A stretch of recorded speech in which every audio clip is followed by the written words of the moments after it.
Nobody wants it to be perfect. They want you. They want, what's the voice? What are you bringing to the table that other people aren't doing? You're speaking to me at a point where I'm still developing. I don't feel I've got there yet. I feel I'm edging towards what my voice is and should be and could be. I think some people are lucky and they sort of they turn up at 20 and they've got it. They've just got a voice, and it's very specific.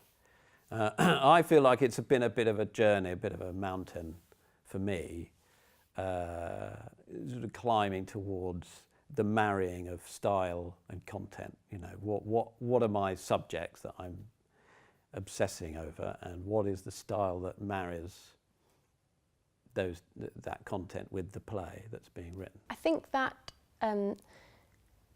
form is always related to content. So what you're writing about, you need to make a choice about how you execute and express that. I think your style probably is something that stays the same no matter how hard you try and change it.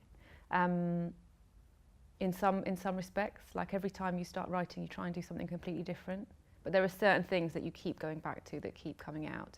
But it's more the form that will change every time. So I've gone from writing very naturalistic play that's all dialogue to a play which plays around with structure, and then from that I moved on to writing a play that was an adaptation of a farce. So that was a completely new style for me to work in.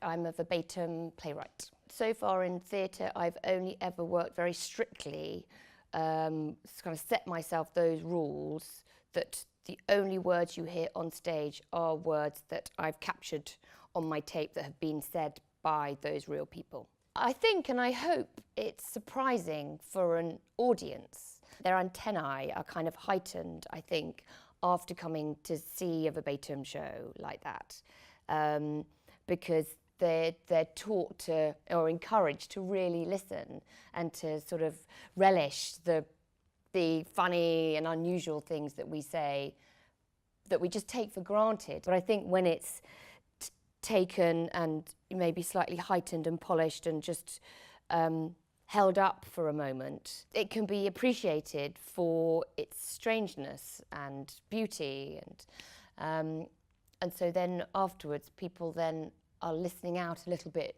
more, even though they're not trying to. It's just a sort of byproduct, I think, of having spent a couple of hours really listening hard. If something's truthful, then it won't be cliched. You're looking for something truthful, I think. And that doesn't mean naturalistic, by the way. It doesn't have to be natural realism. It can be a really abstract piece of work. It can be completely driven by metaphor, but what there has to be within it is truth. And I think you'll know that. I think that's the thing I'd say most to young writers is trust yourself, give yourself the permission to write, and then trust that however you want to do it is the right way.